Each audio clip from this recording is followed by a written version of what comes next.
Somos el pueblo de Yahweh. Y ahora presentamos nuestro programa de predicación, Su voz se oye en las naciones, dirigido por nuestro pastor Hugo Colocho. Escuchemos pues el mensaje edificante de la palabra de nuestro Elohim. Su voz se oye en las naciones. Y llevaremos su nombre a cada pueblo y nación.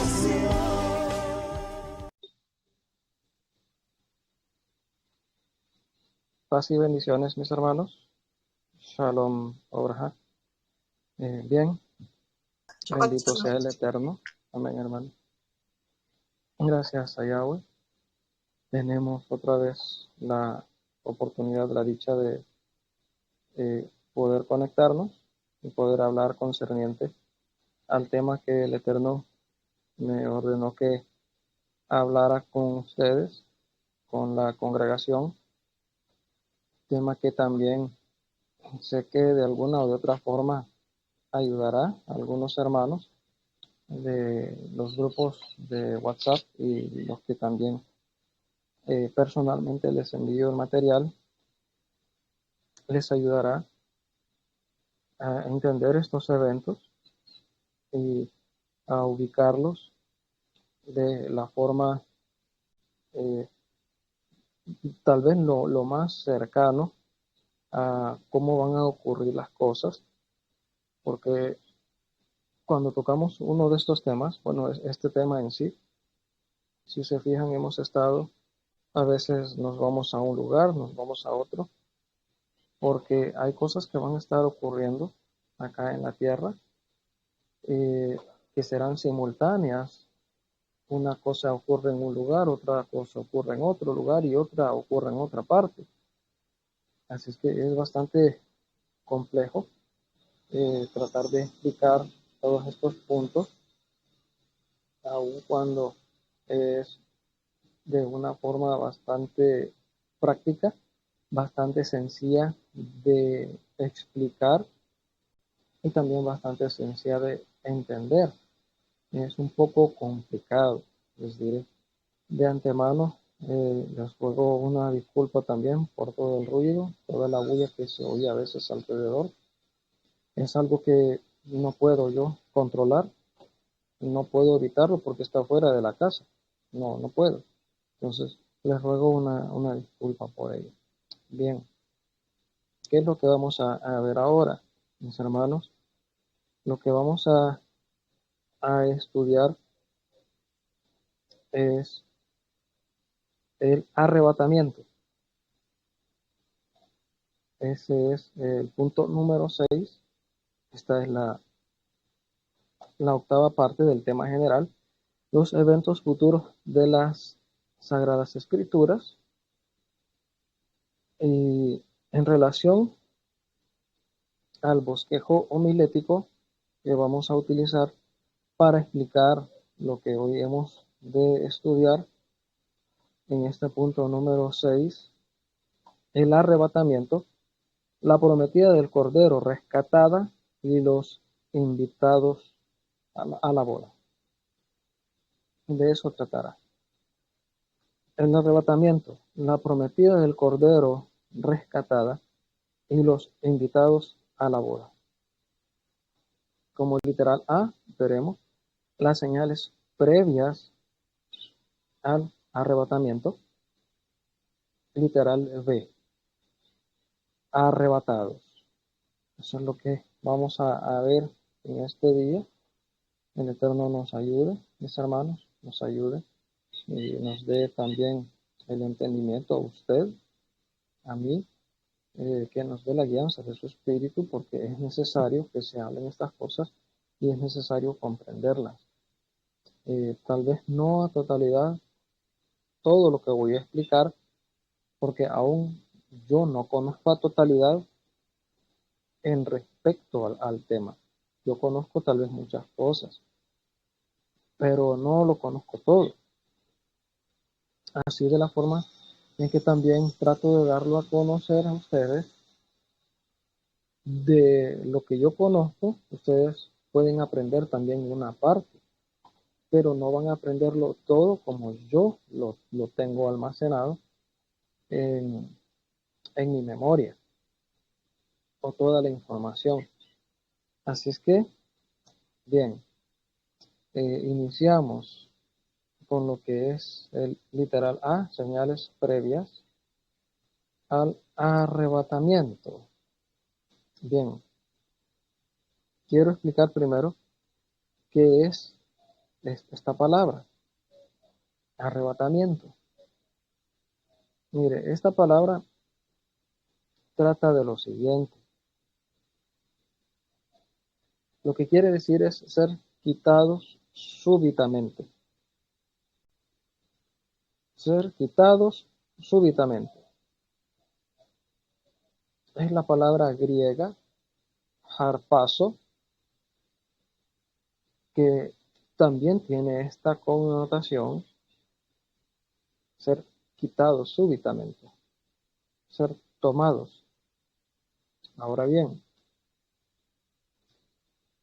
¿cuándo tiene lugar este evento? ¿Quiénes son los que han de participar en ese evento? ¿Qué es lo que pasa con Israel? No se me adelante. No diga de una sola vez Israel se queda a la gran tribulación. Y no se me adelante. Tampoco diga la iglesia se va para los cielos. No se me adelante. Porque voy a explicar en base a la escritura lo que muchos no han logrado entender en relación a Israel y lo que muchos conocen como iglesia. Lo que sucede es que han separado a la iglesia de Israel y eso no se puede. Es decir, la escritura no nos muestra tal cosa, no nos enseña eso, sino que la escritura muestra que, para empezar, quiero explicar esto y quiero que me entiendan. La palabra iglesia es la palabra congregación que se utilizó en los tiempos bíblicos, desde allá de Éxodo capítulo número 12, verso número 3. Quiero que vayamos un poco acá. Quiero explicar todo esto para que no se malentienda, como ha ocurrido durante tantos años. Y me refiero a que muchos dicen, sin ofender a nadie, que es la iglesia cristiana la que es arrebatada. En ningún momento encontramos eso en la Biblia. No lo encontramos.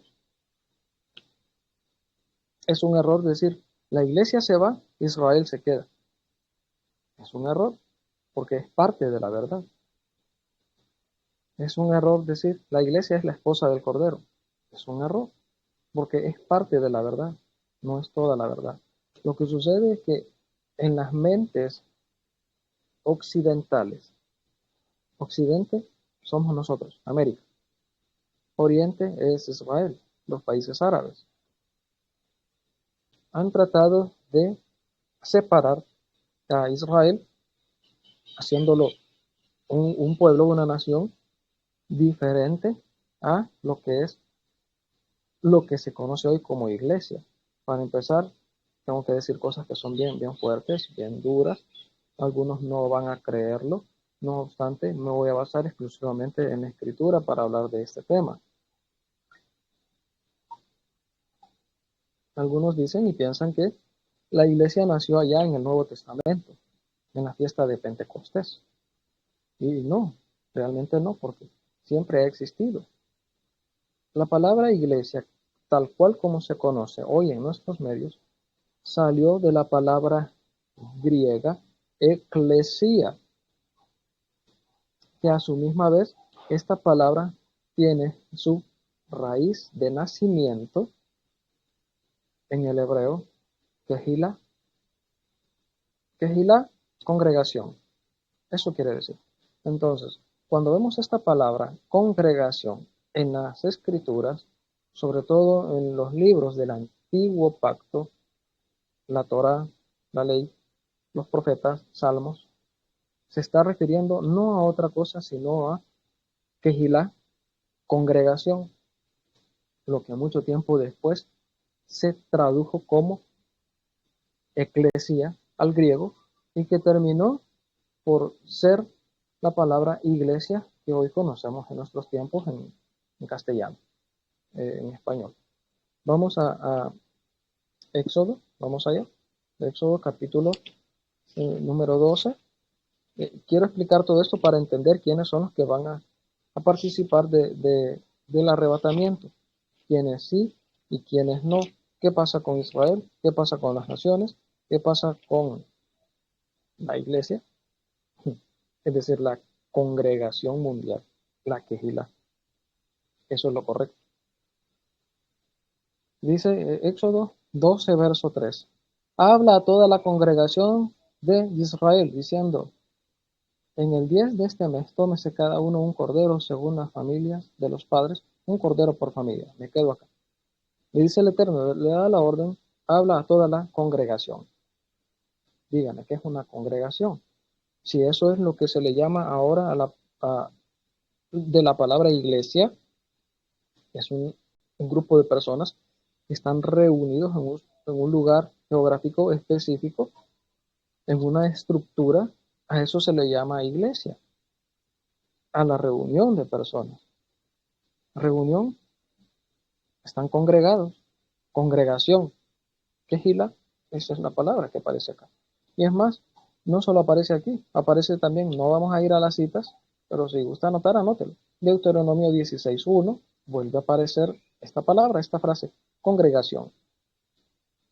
También, siempre Éxodo 28:16, también Esther 3:7.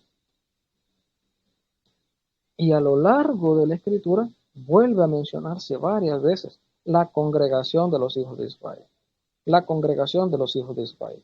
Entonces hay que entender que la congregación en sus primeras instancias era conformada por santos israelitas. Cuando ocurre la fiesta de Shavuot, conocida como Pentecostés, Pentecostés de hecho es un nombre griego, nunca tuvo tal nombre en las escrituras desde el inicio. En las traducciones le pusieron Pentecostés, pero no es una fiesta griega, es una fiesta que el Eterno, del Eterno, que la constituyó o la instituyó más bien con la nación de Israel.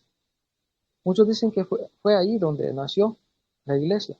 No, congregación siempre ha existido, como ya lo vimos acá, en Éxodo 12:3, siempre ha existido congregación. Ahora, y es un error también decir que los gentiles empezaron a ser agregados para salvación a partir de la fiesta de Pentecostés. Es un error, no es así, porque estos que vemos acá,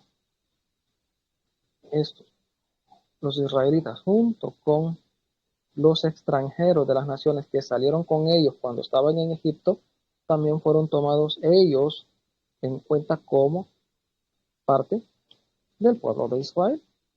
Entonces, la salvación es para todo aquel que quiso tener una relación verdadera con el Elohim de Israel. No hay otra forma como entenderlo. Es un error decir que antes los gentiles no podían ser salvos. No, no es así. Porque desde Israel, Jacob, para atrás, ninguno de ellos era israelita y muchos de ellos fueron salvos. Tal es el caso de Adán. Adán no era israelita. Tal es el caso de Set, el hijo de Adán. Tal es el caso de Enoch, el que fue arrebatado porque caminó con Elohim.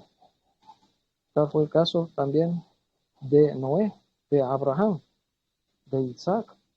Todos ellos no eran israelitas, eran de las naciones, eran gentiles, que no vivían como gentiles, sino que vivían bajo la palabra del Todopoderoso.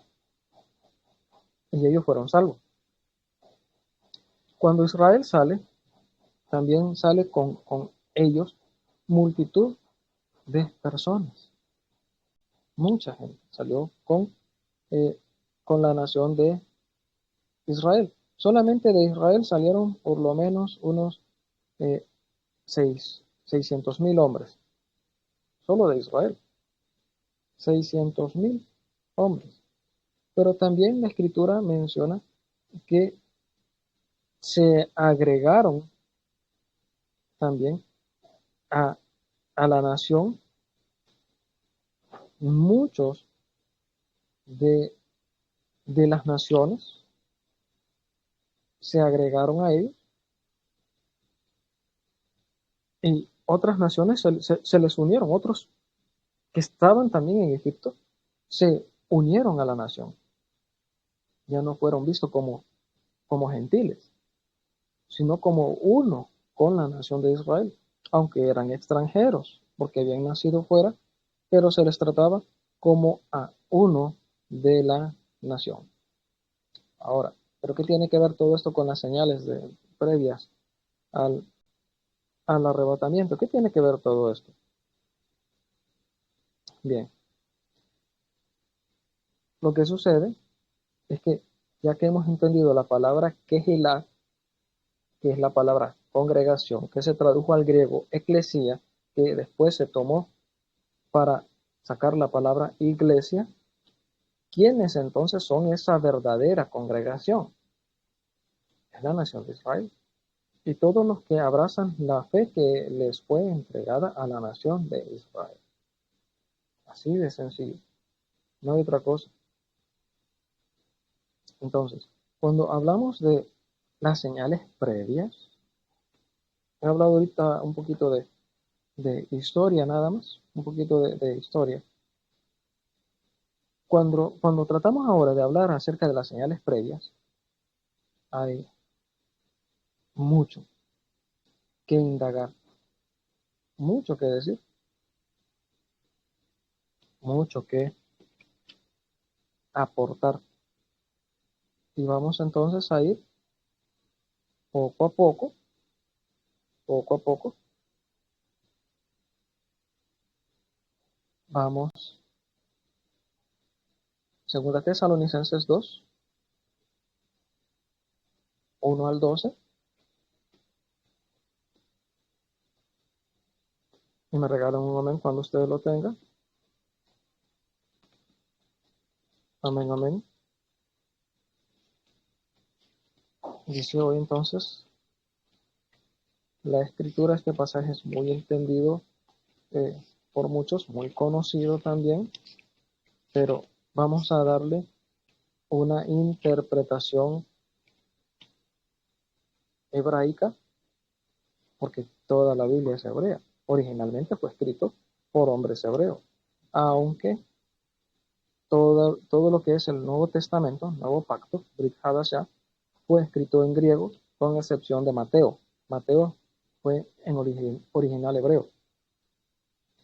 Todo, desde Marcos hasta Apocalipsis, todo fue escrito en griego, pero por hombres hebreos, tratando de dar un mensaje como el pueblo de Israel con su mente hebrea lo puede entender y lo puede discernir, tratando de explicar con un idioma eh, popular, como era el griego, pero con una mentalidad hebrea. Entonces todos los que escribieron fueron israelitas.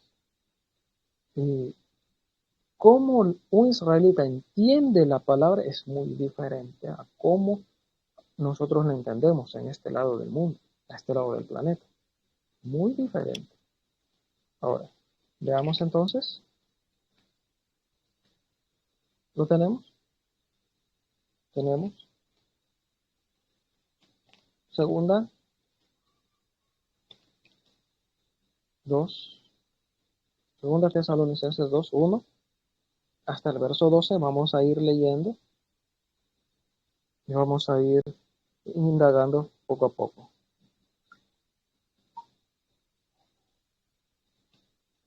Ahora bien, quiero hacer algo que el Eterno me dijo que podía yo hacer y que iba a tener yo su cobertura cada vez que yo diera la palabra y que yo predicara.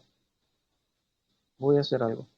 Voy a hacer una oración hacia Él. Bendito Abba, Kadosh, Yahweh Sabaoth. Rey eterno, tú me dijiste que yo podía llamarte y que que tú ibas a responder. Que tú ibas a responderme, oh Rey. Y ahora también yo me pongo bajo tu presencia. También tú me dijiste, Rey eterno, que cuando yo diga, el que habita al abrigo del Altísimo morará bajo la sombra del Shaddai, yo tengo tu cobertura. Así me lo dijiste. Ahora recibo también tu cobertura, Rey eterno. Así como me lo has dicho, para que hables tú al pueblo, a mis hermanos, a mis hermanas. Tu palabra, y que crean a ti y a tu palabra. En el nombre divino de Yahshua HaMashiach. Aleluya. Amén. Amén. Amén. Bien. Dice entonces, segunda Tesalonicenses 2, 1 al 12. Pero con respecto a la venida de nuestro Adón Yahshua HaMashiach y nuestra reunión con él, os rogamos, hermanos, verso 2, que no os dejéis mover fácilmente de vuestro modo de pensar, ni os conturbéis por espíritu, ni por palabra, ni por carta, como si fuera nuestra, en el sentido que el día del Adón está cerca. Me quedo acá y explico poco a poco. Bien, hay dos cosas acá, dos cosas diferentes, porque no es lo mismo el rapto que la segunda venida. Eso lo voy a explicar, pero más adelante. Voy a dar tal vez pequeños puntos y pequeños preámbulos, nada más. Pero con respecto a la venida de nuestro Adón Yahshua HaMashiach, la venida es después de la gran tribulación. Después que han pasado los 7 años, oye, presta atención, 7 años, 3 años y medio, el gobierno de la bestia gobernando a las naciones y persiguiendo a muerte a muchos creyentes. Y los va a matar, a muchos de ellos los va a matar. Pero también en la segunda parte de los 7 años, es decir, los siguientes 3 años y medio, a eso se le denomina la ira del Cordero, donde también estará el anticristo, el antimesías gobernando. Es decir, el gobierno del antimesías durará 7 años en la tierra. 7 años. Los primeros 3 años y medio, él gobierna sobre las naciones y persigue a los creyentes. Los segundos 3 años y medio es cuando él se levanta con odio satánico a perseguir y a matar a Israel y a todo el que sea israelita. Todo. Entonces, al final de esos 7 años se da lo que es la segunda venida de Yahshua. Pero ¿dónde queda el rapto? Voy a explicar poco a poco. Otra vez el verso 1. Pero con respecto a la venida, a la segunda venida, después de la gran tribulación, con 2 periodos de 3 años y medio, para ser 7 años, y nuestra reunión con Él, es otra cosa, nuestra reunión con Él. La segunda venida y nuestra reunión con Él. Aquí está hablando ya del arrebatamiento. Os rogamos, hermanos, que no os dejéis mover fácilmente de vuestro modo de pensar, que tengamos firmeza, que tengamos confianza, que tengamos templanza, que no nos dejemos mover. Quiere decir también que si alguien después sale predicando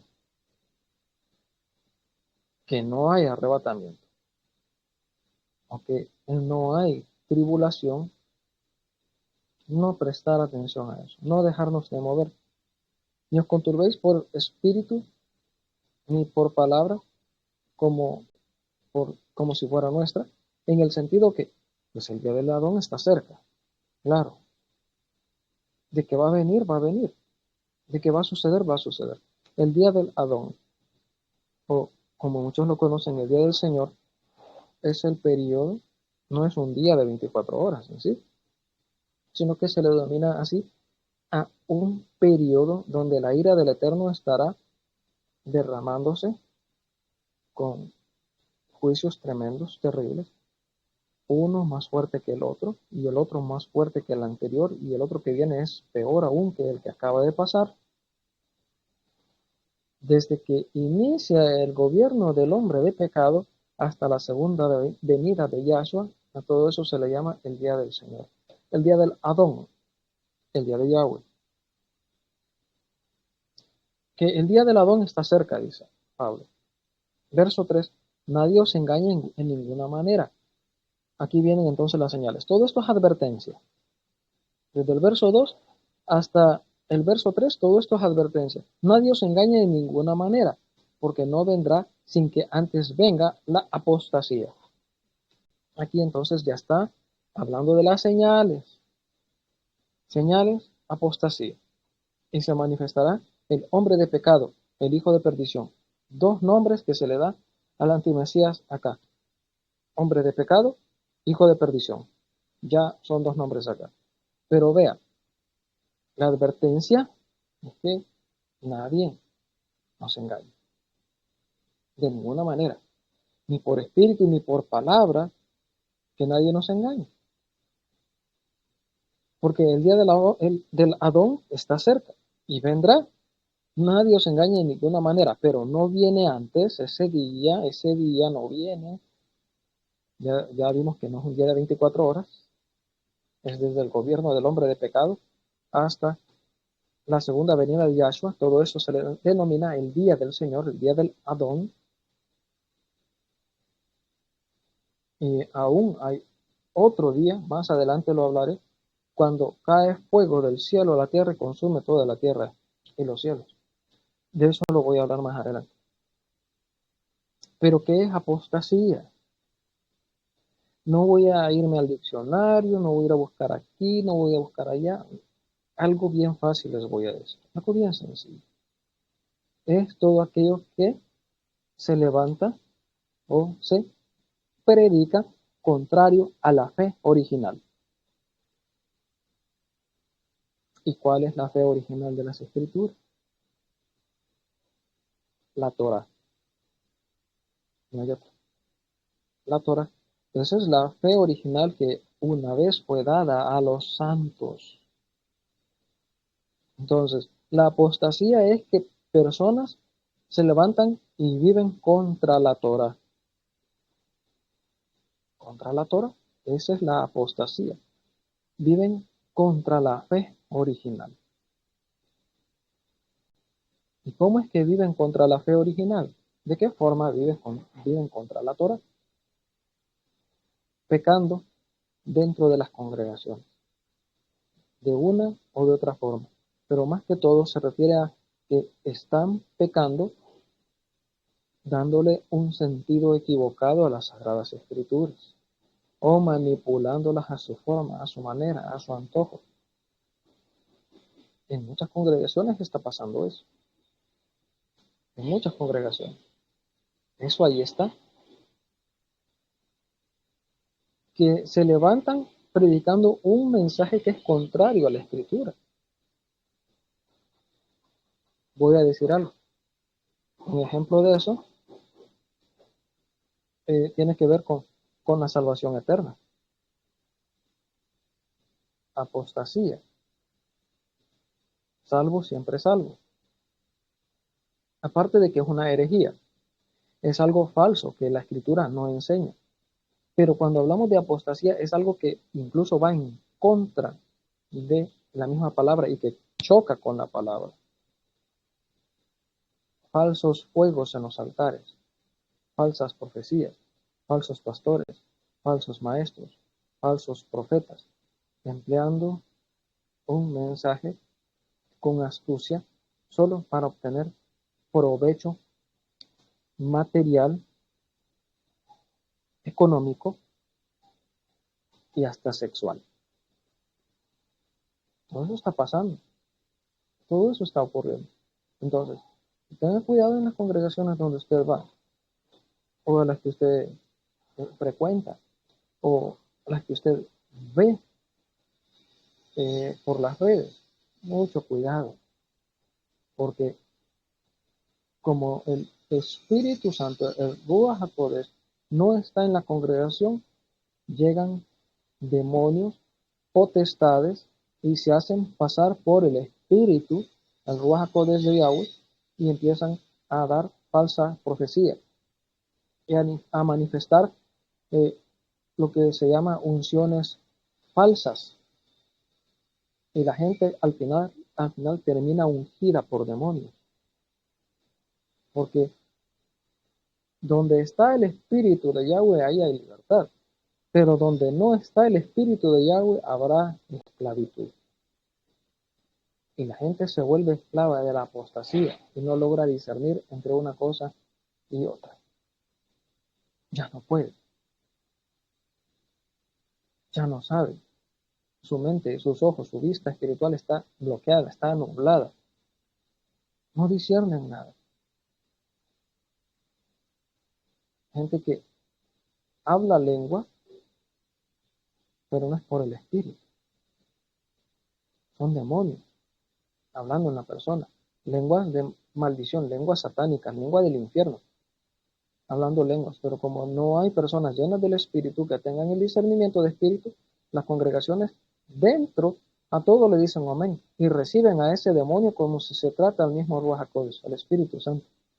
Entonces, ese fuego extraño también, eso tiene que ver con apostasía. Eso es peligro, alerta espiritual. Ahora, no viene si primero no se da este engaño en las congregaciones. Primero es el engaño. Oigan, muchas congregaciones están ya engañadas. Muchos creyentes lo están. Muchos pastores lo están. Y lo tremendo del asunto es que ellos no creen que están engañados, sino que para ellos los que están engañados son nosotros, o los que le están diciendo o señalando el pecado que está malo en su vida o en la congregación. Para él son estos los que están señalando el pecado, los que están mal. Pero para él está bien. Eso es un síntoma de apostasía, que no logra aceptar una corrección, aunque se haga con paciencia, con amor, con doctrina, es decir, con la palabra. Mire, hermano, lo voy a llevar a la Biblia. La Biblia dice esto, dice acá, dice aquello, dice lo otro. Pero lo que está ocurriendo con usted, o lo que está ocurriendo en su congregación, no es algo que venga del Eterno. Pero la gente lo toma como ofensa, en lugar de tomarlo como un consejo. La gente lo toma como ofensa. Ahora, otra cosa. Primero viene todo esto, este espíritu de error, de falsedad, una falsa fe, una fe llena de religión también. El mundo está lleno de todo eso. Muchas iglesias cristianas también lo están. ¿Y por qué no decirlo? Tengo que decirlo. Muchos israelitas también. Está, pero qué mal. Tanto pecado y tanta perversión. A Israel se le denominó hace como 20 años atrás, a Jerusalén, la capital del homosexualismo y el lesbianismo. Y muchos de nuestros hermanos israelitas que deberían de exponernos a nosotros la realidad de la Escritura, se abocaron a otros libros, enseñando lo que no debieran y lo que no es conveniente porque no viene de parte del Eterno. La Cábala es un libro esotérico que juega con las energías de las fuerzas del espacio y las fuerzas naturales y lo ponen al mismo nivel que la palabra del Eterno. Malo, malo. Nunca encontramos en la Biblia que Cábala sea un libro de inspiración divina. Por el contrario, sí encontramos que la Torá es algo divino porque el Eterno lo dio en el monte Sinaí. Pero a lo que el Eterno dio, si nos oponemos a lo que el Eterno dio, es decir, a su palabra, a sus leyes, sus estatutos, sus juicios, sus mandamientos, eso es también abandonar la fe. Si estuviste allí y después te pones del lado contrario, ese es un apóstata. Estuvo allí, conoció la palabra, conoció la fe, conoció los nombres, Yahweh, Yahshua, Torah, Ruach HaKodesh, porque son los nombres reales. Los otros nombres solamente son traducción o transliteración que el Eterno nunca aprobó. Pero ya que conoces la palabra, se vuelve contra ella. Se sale, se va para el mundo, se va al pecado. O está jugando con el mundo y el pecado en la congregación. Ir en contra de la fe original que fue dada a los santos. Ahora, primero viene todo eso, después se manifiesta el hombre de pecado, el hijo de perdición. Aquí dijimos que ya hay dos nombres de este ser malvado. Y dice, añade, el cual se opone y se levanta contra todo lo que se llama Yahweh. Oiga, se levanta con soberbia, altivez, orgullo. Es contrario, se opone a todo lo que se llama Yahweh o es objeto de culto. Voy a decir algo fuerte. ¿Por qué usted se opone a la Torah? ¿Por qué usted se opone a la ley? ¿Qué daño trae la ley? Si el mismo el Eterno dijo, no hace bien mi palabra al que camina rectamente, y no se está refiriendo a otra cosa, sino a la Torah. Entonces, cada creyente, aunque se llame pastor, cristiano, evangélico, hasta mesiánicos hay hoy, que se han levantado en contra de la palabra del Eterno. Todos estos también están del lado entonces del anticristo, del antimesías, del antiungido. Están a favor de él y contra el Eterno. Entonces, allí también cabe lo que es la apostasía. Creyentes anti-Torah. Cuando toda la escritura se sustenta, desde Génesis hasta Apocalipsis, se sustenta, tiene su base en la Torah. Todos los discípulos, todos los apóstoles tenían su base en la Torah. A los nuevos creyentes de las naciones no había otra cosa que enseñarles. Los mandamientos. Los mandamientos. ¿Cómo hay que honrar al Elohim que tienen ustedes, al Elohim de Israel? Guardando los mandamientos. ¿Y cómo los tenemos que guardar? Les vamos a enseñar cómo se deben de guardar. Les enseñaban. Así se hacía. Ahora, seguimos. Dice que todo lo que se llama Yahweh o es objeto de culto, tanto que se sienta en el templo de Yahweh como Elohim. En el templo de Yahweh como Elohim, haciéndose pasar por Yahweh. Es lo que menciona la Biblia hebrea. Las Biblias cristianas, desde Mateo en adelante, nunca aparece el nombre de Yahweh. Ni siquiera el nombre de Jehová aparece. Le quitaron. Pero en las Biblias hebraicas sí aparece. Y en esta ocasión dice, el cual se opone y se levanta contra todo lo que se llama Yahweh, o es objeto de culto, tanto que se sienta en el templo de Yahweh como Elohim, haciéndose pasar por Yahweh. En otras palabras, este ser malvado se sentará en el tercer templo y quizás le dirá a la nación, yo soy su Elohim, yo soy Yahweh, yo soy el que hizo los cielos y la tierra, yo los creé a usted. ¿Sí? Se sienta en el templo de Yahweh. Y lo hace como Elohim, porque recuerde que el arca del pacto es el trono de Yahweh en la tierra, se va a sentar en el arca del pacto. Una réplica del arca del pacto, no el arca del pacto original, esa está guardada. Está guardada en el monte del templo, en el monte de Jerusalén, en el monte Calavera, hacia abajo. Ahí está resguardada. Ahora, pero ¿cómo es que hay un tercer templo? ¿Cómo es que hay un templo acá? asienta en el templo, en el templo. Pero si a partir del año 70, después de Yahshua, el templo de Jerusalén fue derribado, ¿cómo es que habrá un tercer templo? Porque este hombre de pecado, este ser malvado, despiadado, levantará, construirá un tercer templo.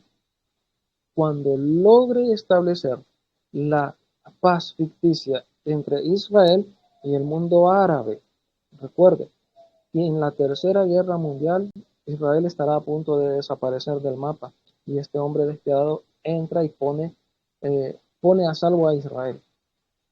Y por eso Israel, eh, como es también de la tribu de Dan, es nuestro hermano, nuestro Salvador. ¿No será este el Mesías? Y lo toman como el Mesías. Entonces les construye el templo, el tercer templo, y cuando ya todo está listo, preparado, entonces es donde el falso profeta de la línea de Aarón, los requisitos los reúne este viejo malvado, viejo maldito del Papa Francisco. Este reúne los requisitos. Y este viene de la línea de Aarón, donde vienen los sumos sacerdotes, el Cohen Gadol.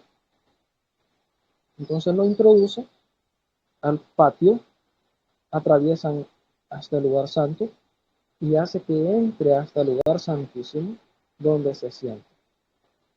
En el arca del pacto, una réplica, y entonces ahí sí. Todos sus sacrificios, pueblo de Israel, ahora lo van a hacer en mi nombre. Me los van a entregar a mí. Todo sacrificio, toda ofrenda, incienso, todas estas cosas con las que se honra al Eterno, será ahora para Él. Por eso es que dice la Escritura que en el templo se sienta, en el templo de Yahweh como Elohim, haciéndose pasar Él por Yahweh, por un Dios, por un Elohim. Pablo le dice ahora a Saúl en el verso 5, ¿no os acordáis que cuando yo estaba todavía con vosotros os decía esto? Yo les estaba diciendo esto a ustedes, ¿se recuerdan? Ahora se los estoy refrescando, como quien dice. Verso 6, y ahora vosotros lo que lo detiene a fin que a su debido tiempo se manifieste, porque ya está en acción el misterio de la iniquidad, solo que hay quien al presente lo detiene, hasta que él a su vez se ha quitado de en medio. Entre otras cosas que son muy importantes de entender, mis hermanos, son muy importantes. Y quiero decir por qué. Porque mucha gente tiene falsos conceptos, o equivocados más bien, y de lo que está ocurriendo en estos versos. No obstante, algunos de esos hermanos, la culpa no es tanto de ellos, sino de las personas que les enseñaron a ellos. No obstante, cada uno de nosotros es responsable de buscar la verdad. Puede ser que nos enseñaron mal, y tal vez no fue la intención de los que nos enseñaron enseñarnos mal. La intención fue enseñarnos lo más cercano a la realidad bíblica. Esa fue la intención. Pero por desconocer los textos hebreos como están intencionados, se termina por darle una interpretación incorrecta a las Sagradas Escrituras. Eso es lo que pasa. Eso sucede. Ahora, ¿qué es lo que pasa acá? Segunda Tesalonicenses 2:5 en adelante dice, ¿no os acordáis que cuando yo estaba todavía con vosotros os decía esto? Es decir, que Pablo, Saúl, repetía constantemente sus mensajes, predicaciones o enseñanzas. Las repetía constantemente. Verso 6. Ahora vosotros sabéis lo que lo detiene a fin de que a su debido tiempo, se manifieste, se dé a conocer el hombre de pecado. Pero hay algo que lo detiene. ¿Pero qué es eso que lo detiene? No diga nada usted que está escuchando, por favor. No diga, ah, es el Espíritu Santo que va a ser quitado. No, ah, es, es la iglesia que va a ser quitada. No, no es eso, no es ni lo uno ni lo otro. Sino que cuando está hablando de una persona acá, está utilizando el pronombre él, hasta que él, hasta que a su debido tiempo sea quitado. ¿Y quién es el que será quitado? Verso 7. Porque ya está en acción el misterio de la iniquidad. Oigan, en Tesalonicenses apenas habían transcurrido 51 años después de Yahshua. Y Pablo dice que acá, en ese tiempo, ya estaba en acción el misterio de la iniquidad, que se refiere a la plataforma con la que gobernará el hombre de pecado.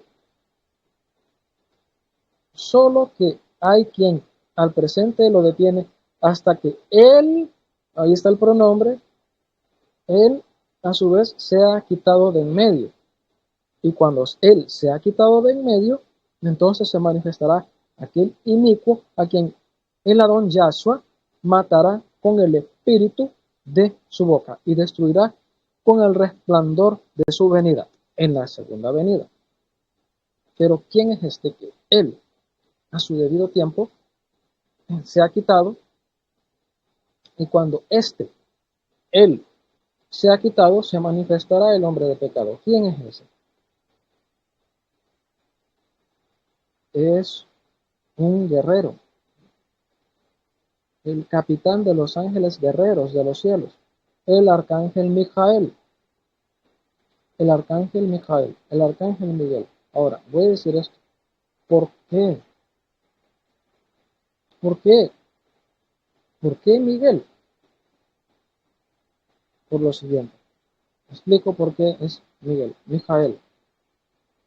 No tiene que ver con que el Espíritu Santo va a ser quitado. El Espíritu Santo va a estar en la tribulación, porque Él va a redarguir a la gente que se conviertan. Habrán naciones que se van a convertir, salen a predicar los 144,000 sellados y va a hacer volver el corazón de Israel al Eterno. Estos 144,000 sellados los van a capacitar los dos testigos, haciendo milagros, haciendo señales, maravillas, prodigios, profetizando. Y nadie puede hacer estas cosas si el Ruach HaKodesh no está con ellos. Entonces es una falsa interpretación, una mala interpretación decir el Espíritu Santo se va para la gran tribulación. Se va, oigan, ¿para dónde se va a ir? ¿Para dónde? Si Él es omnipresente. ¿Para dónde se va? Salmo 139, el verso 7 dice, ¿a dónde me iré de tu espíritu? ¿A dónde me iré de tu espíritu? El Espíritu Santo, Ruach HaKodesh, es omnipresente. Está en todo lugar al mismo tiempo. ¿Para dónde se va a ir?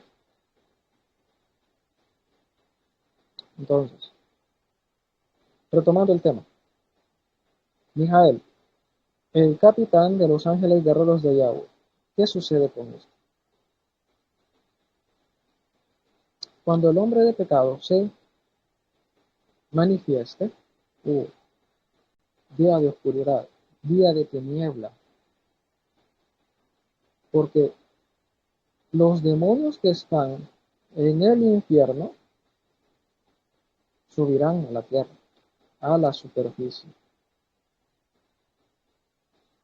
Ahí tiene que ver también con los reptilianos. Los demonios que están sobre la faz de la tierra también se van a manifestar. Y los demonios que están en el primer y en el segundo cielo también se van a manifestar. Es decir, que se podrá ver literalmente a los demonios. Pero, ¿qué sucede con Miguel acá? Puesto que es el ángel, el arcángel, La palabra arcángel quiere decir capitán de ángeles, y él es el capitán de todos los ángeles guerreros, es decir, que él con sus ángeles pelearán para que los demonios que están en el primer y en el segundo cielo no desciendan a la tierra todavía, porque están con ese anhelo, ese deseo, esa hambre de bajar a la tierra y estar no solamente entre los seres humanos, sino vivir esos demonios dentro de los seres humanos. Y eso va a pasar cuando esté gobernando el hombre de pecado. Va a ocurrir. Entonces, con sus ángeles detendrá. Habrá un momento donde será tanta la lucha, tanta la fuerza, la guerra espiritual en la atmósfera, que podrá sentirse esa pesadez. Incluso ahora mismo, escuche bien, hay ángeles que están atados, ángeles caídos, están atados en el infierno, en el abismo.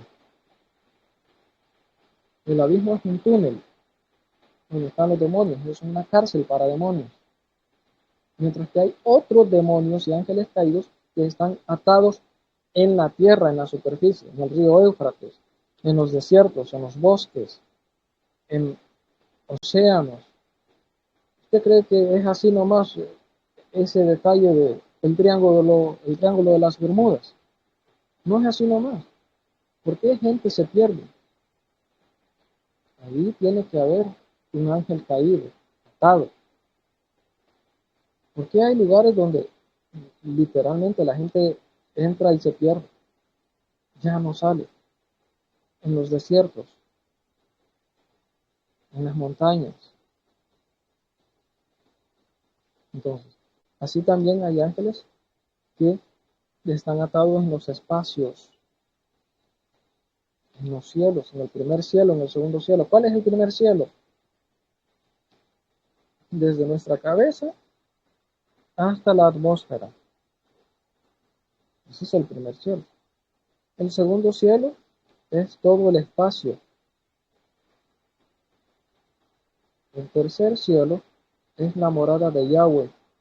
Se le llaman los cielos, los Shamaim. Pero este es el cielo, donde Yahweh son los cielos. Y se cree que son 3 cielos. Y hay una interpretación judía que dice que por cada cielo, hay 52 cielos. Es decir, que entre el primer cielo y el segundo cielo hay 52 cielos y plagados de demonios que no se pueden ver con el ojo humano. Entre el segundo cielo, el primer cielo y el segundo, 52 cielos. Entre el segundo cielo y el tercer cielo, otros 52 cielos. Por eso es que habla que está por encima de todos los cielos y que Yahshua cuando resucita sube por encima de todos los cielos. Salomón, Shlomo, dijo cuando construyó la casa de Yahweh, el templo, he aquí que los cielos y los cielos de los cielos no pueden contenerte. Oigan, los cielos, muchos, y los cielos de los cielos no pueden contenerte. Cuanto menos esta casa que yo he edificado. Entonces, quien detiene es el arcángel Micael. El arcángel Miguel, el príncipe de los capitán, de los ángeles, príncipe y capitán de los ángeles guerreros de Yahweh. Ese es quien detiene a estos ángeles ángeles caídos, para que no desciendan a la tierra. Pero eso sí, entienda esto, por favor, que cuando se manifieste el hombre de pecado, estos demonios que yo he mencionado en distintas áreas, en los infiernos, en la superficie, en el primer y el segundo cielo, van a ser desatados muchos de ellos. Y van a subir a la tierra y otros van a bajar a la tierra. Va a ser duro, va a ser tremendo, horrible. Ahora, todo lo que estoy hablando ahorita solamente son las señales previas al arrebatamiento. Entonces, dice el verso 7, porque ya está en acción el misterio de la iniquidad, solo que hay quien al presente, es decir, que no se da a conocer todavía el hombre de pecado. ¿Por qué no se da a conocer? Porque también este ángel se le está oponiendo. Mire, por cada un demonio hay dos ángeles de Yahweh. Por cada ángel caído, más bien. Por cada 10 ángeles caídos hay 20 ángeles de Yahweh. Por cada 100 ángeles caídos hay 200 ángeles de Yahweh. Y así. Entonces, los ángeles guerreros están peleando. Hay batallas en los cielos espaciales. Hay batallas que no vemos. Pero quien está deteniendo también, principalmente quien está deteniendo a este inicuo, es el arcángel Mijael. El arcángel Mijael está deteniendo a este inicuo. Y cuando este arcángel Mijael se ha quitado entonces, por orden del Eterno, entonces sale en escena el hombre de pecado. Se da a conocer el hombre de pecado. Hasta que él a su vez se ha quitado, entonces se manifestará aquel inicuo, verso 8, a quien el Adón, Yahshua, matará con el espíritu de su boca, la Torah. La palabra espada de la boca de Yahshua es la Torah. Cuando Hasatán quiso tentar a Yahshua en el desierto de Gesimón, pregunto, ¿con qué Yahshua derrotó a Hasatán? Con la Torah. Cuando le dijo, haz que estas piedras se conviertan en pan, lejem. Y Yahshua le dice, no solo de pan vivirá el hombre. Escrito está, le responde Yahshua, no solo de pan vivirá el hombre, sino de toda palabra que sale de la boca de Yahweh. ¿A dónde estaba eso? En la Torah. En la Torah. Por eso es que el enemigo ha metido tanto en la cabeza a los hombres, a los seres humanos, a la gente, que la ley quedó abolida. Porque el enemigo sabe que con la Torah Yahshua lo derrotó. Y eso le duele a él. Por eso no quiere que la gente conozca Torah. Todo esto te daré si postrado me adorares. Y Yahshua le responde, escrito está, no tentarás a Yahweh tu Elohim. Y en las tres tentaciones, Yahshua lo derrotó con la Torah, con citas de la Torah. Entonces, el ardor del enemigo es que la gente también conozca Torah. Por eso es que les ha metido en la mente que no aprendan Torah y que es malo. Y que ahora no tenemos que vivir conforme a la Torah, conforme a la ley, porque no es para nosotros. Vaya, qué tontera del diablo y cuánta gente se lo ha creído. Están conmigo, amén. ¿Están ahí? Amén, amén. Amén, amén. Amén, amén. Bien. Yahshua con el espíritu, con el ruach, porque las palabras de Yahshua son espíritu. Matará con el espíritu de su boca, la palabra, la Torah, y destruirá con el resplandor de su venida, en su segunda venida. Ya hablamos de eso. Ahora, ¿qué es lo que sucede acá? Que cuando Yahshua aparezca en los cielos, después de los 3 años y medio de la ira del Cordero en la tierra, y de los 7 años del gobierno del hombre de pecado sobre la tierra, únicamente bastará que el resplandor de la gloria de Yahshua alumbre sobre la tierra y caerá sin fuerzas aquel que debilitaba al mundo, el hombre de pecado, al inicuo, al hijo de Satanás. Porque recuerde que como Yahshua es hijo de Yahweh, entonces también a Satán engendra un hijo ungido por sus demonios. Así, tal cual. Pero recuerde que es el Eterno quien permite todas estas cosas, para que se lleve a cabo en su plan. Destruirá con el resplandor de su venida. Lo va a dejar imposibilitado, débil totalmente.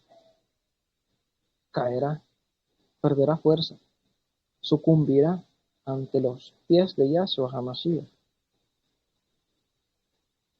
Es acá donde la Escritura menciona Apocalipsis también, que descienden ángeles y toman a este ser malvado, al hombre de pecado, y lo lanzan vivo al lago de fuego. Eso se va a ver más adelante. Seguimos. Inicuo, cuya venida es por obra de Hasatán, con gran poder y señales y prodigios mentirosos. Inicuo, la palabra inicuo viene de iniquidad.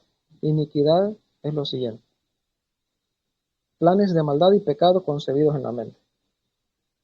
Es decir, que este hombre será extremadamente sabio para idear planes satánicos que no le van a fallar, y los pondrá por obra. Tanto así que dice que con gran poder y señales y prodigios mentirosos, y con todo engaño, verso 10, e iniquidad para los que se pierden. Los va a engañar fácil. Los va a engañar fácil. Y la gente quedará hechizada, hipnotizada, a merced totalmente de este hombre de pecado. Todo esto son las señales previas al arrebatamiento. Y vamos a hablar un poquito de eso, dónde va a estar ubicado el arrebatamiento, porque hay quienes tienen la idea de que es antes de la tribulación, otros dicen que es al final de la tribulación, y hay otra postura que dice que es en medio de la tribulación. Pero nos vamos a acercar más a lo que dice la Escritura y no a lo que dice fulano, sutano, mengano, urano, plutón y neptuno. Y nos vamos a centrarnos más que todo en el parámetro que nos da la Escritura. Ahora, recuerde esto, que viene con todo engaño para los que se pierden, por cuanto no recibieron el amor de la verdad para ser salvos. Oigan, dice que no recibieron el amor de la verdad. Pregunto, ¿quién me contesta? De todos los que están ahí conectados, ¿quién me contesta? ¿Qué es la verdad? ¿Qué es la verdad? Saber lo de Yahweh, el verdadero nombre que es de Yahweh, Sí, palabra de la con Torá. la Torá. La Torá. No hay otra verdad. En ninguna de las partes de la Biblia, en ninguna cita bíblica, en ningún libro va a encontrar usted que ninguna otra cosa es la verdad sino la Torá. Salmo 119, 132. Tu justicia es justicia eterna y tu Torá es la verdad. Malaquías 2, verso 6, dice que la Torá de verdad estuvo en su boca y a muchos hizo apartar de iniquidad, de sus pecados. Romanos 2:20, que tienes en la Torá la forma de la ciencia y de la verdad. En ninguna otra parte de la Biblia va a encontrar algo diferente o una verdad diferente que no es la Torá. En ninguna otra parte va a encontrar algo semejante. Entonces, lo que sucede es sencillamente, escúcheme usted, por favor, que por cuanto no recibieron el amor para obedecer a la Torá, entonces es por esa razón que Yahweh les envía un espíritu engañoso para que se pierdan. Es fácil de entenderlo, no obstante, muy difícil de creerlo para muchos. Creerlo, pero yo no me he salido de la Escritura. Todo lo que le he ido mencionando son cositas bíblicas. Entonces, por esto Elohim, dice el verso 11, les envía un poder engañoso para que crean a la mentira, porque no tuvieron amor para obedecer la Torah. Elohim entonces permite que salga un espíritu de mentira, y todos aquellos que sintieron un odio, voy a decir esto, un odio hacia la nación de Israel, un odio al nombre verdadero, Yahshua, un nombre verdadero, el odio hacia el nombre de Yahweh, un odio, un rechazo, un repudio hacia la ley, hacia la Torah, el Eterno al final va a enviar un espíritu engañoso sobre ellos y van a creer a la mentira. De hecho, ya han creído a la mentira. Y escúcheme bien usted, por favor. Muchas veces usted ha estado predicando mentiras. Cuando usted dice que la ley fue abolida, está predicando mentira. Cuando dice, ya no hay que, esos nombres, que no hay que mencionar el nombre de Yahshua, no hay que mencionar el nombre de Yahweh, eso no es para nosotros, usted está predicando mentira. Y te voy a decir otra cosa más, el Eterno te va a pedir cuenta de cada mensaje que diste, mensaje en contra de su palabra, mensaje en contra de la Torah, mensaje en contra de su nombre verdadero, porque si lo conoces, tienes que enseñarlo. El Eterno te va a pedir cuenta. Entonces vea, verso 12, a fin que sean condenados todos los que no creyeron a la verdad. ¿Cuál es la verdad? La Torah, no hay otra verdad. Ya les mencioné las citas. Pero si no creen a la Torah, muchos van a ser condenados por esto. Te voy a decir otra cosa. Si no crees a la Torah, estás diciendo que Yahweh es un mentiroso, el Dios que tú dices que estás predicando. Si no crees a la Torah, estás haciendo que Yahshua, ese tú Jesús, sea un mentiroso y un farsante. Estás diciendo que es un farsante, que es un mentiroso. ¿Eso estás diciendo de tu Mesías? El Eterno te va a pedir cuenta de eso. Entiéndalo.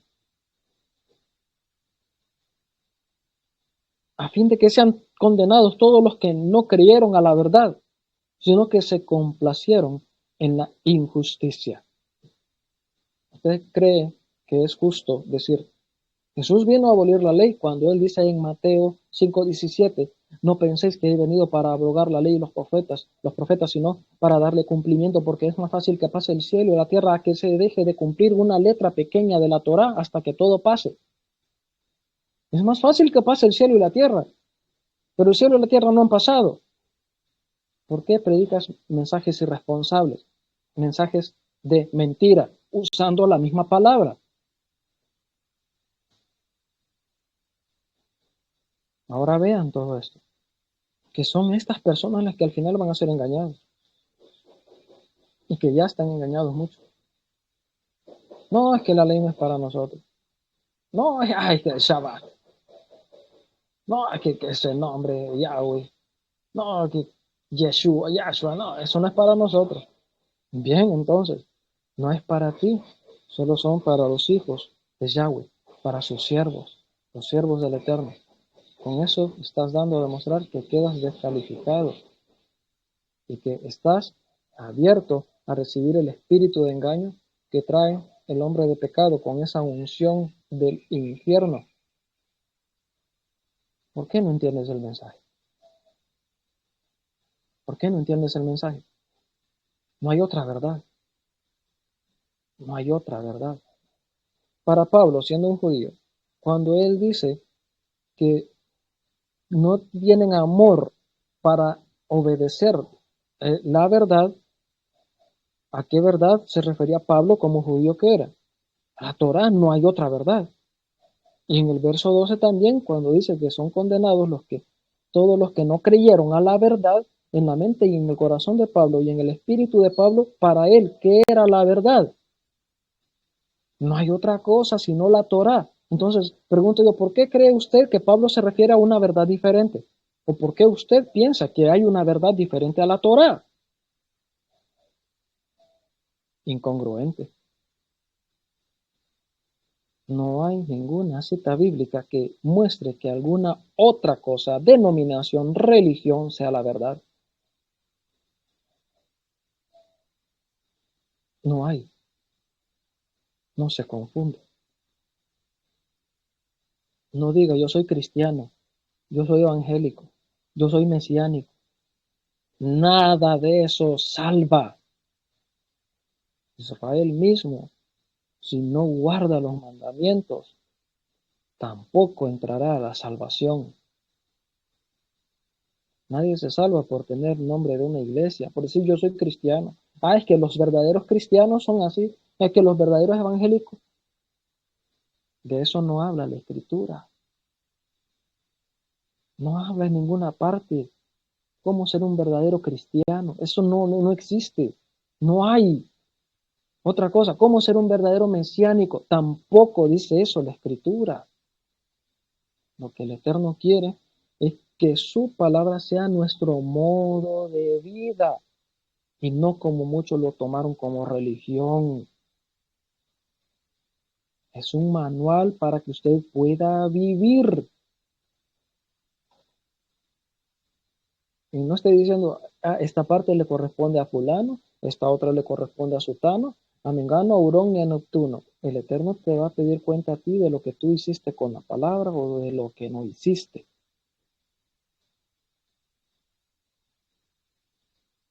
Yahshua dijo, el que me ama guarda mis mandamientos.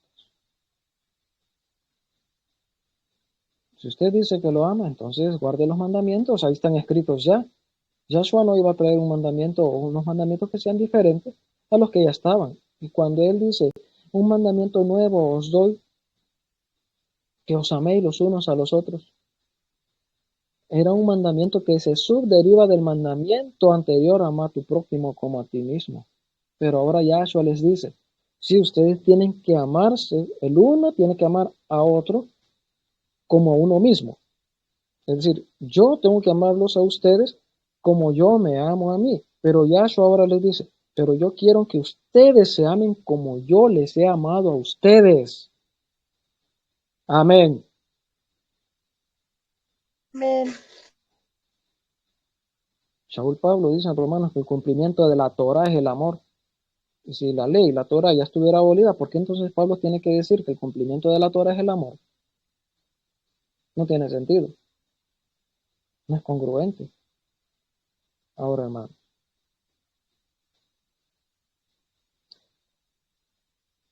Primera Timoteo 4, estamos ahí cerca, 1 al 3. Primera de Timoteo 4, 1 al 3. Y con esto voy a ir finalizando hoy. Nos quedamos para la otra ocasión todavía bueno, yo creo que sí me alcanza. Para terminar el literal A, señales previas al arrebatamiento. Primera Timoteo 4, 1 al 3.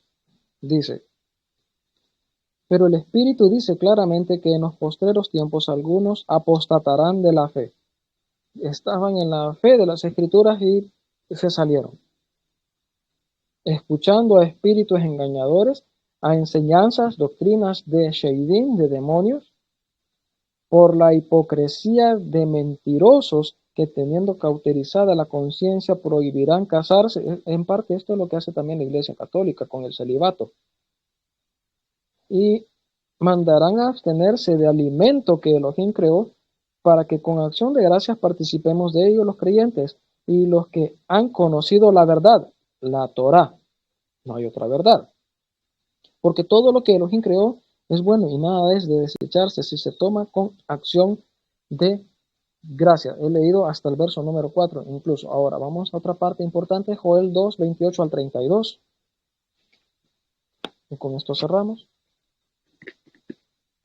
Hay algo que voy a mencionar, pero en la próxima ocasión, en relación a esto de Joel, capítulo número 2. Si usted no lo tiene, escúcheme, por favor, ya estamos finalizando.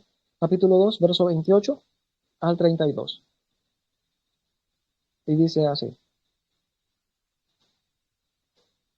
Y después de esto derramaré mi ruach sobre toda carne, y profetizarán vuestros hijos y vuestras hijas, y vuestros ancianos soñarán sueños, y vuestros jóvenes verán visiones. Y también sobre los siervos y sobre las siervas derramaré de mi espíritu en aquellos días, y daré prodigios en el cielo y en la tierra, sangre y fuego y columna de humo. Todo esto está hablando de la tribulación acá. Está hablando de la tribulación. Más bien, está hablando de los primeros 3 años y medio del anticristo gobernando en la tierra. El sol se convertirá en tiniebla y la luna en sangre, oiga, antes que venga el día grande y espantoso de Yahweh. El día de Yahweh, cuando manifieste su ira. El día grande y espantoso. Ahora dice día grande y espantoso. Cuando la ira del Cordero empieza a derramarse en la segunda mitad,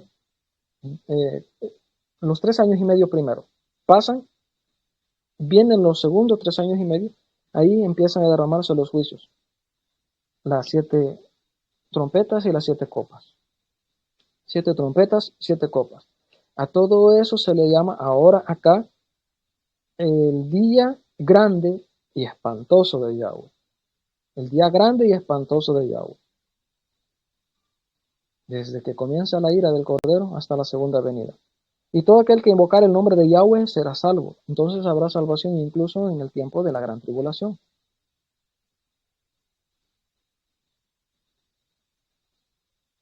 Porque en el monte de Sión y en Jerusalén habrá salvación. Como ha dicho Yahweh, entre el remanente al cual él habrá llamado. Remanente, un grupo pequeño.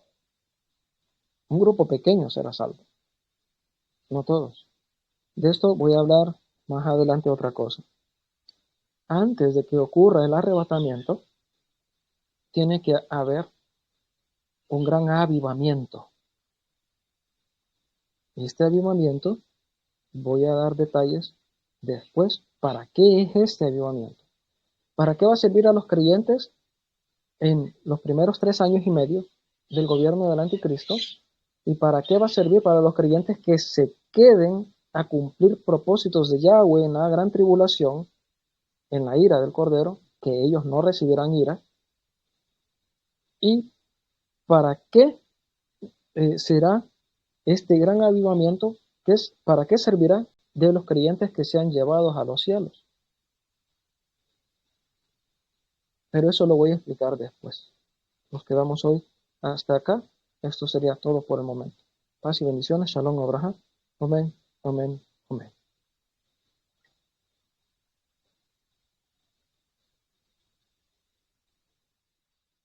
Somos el pueblo de Yahweh.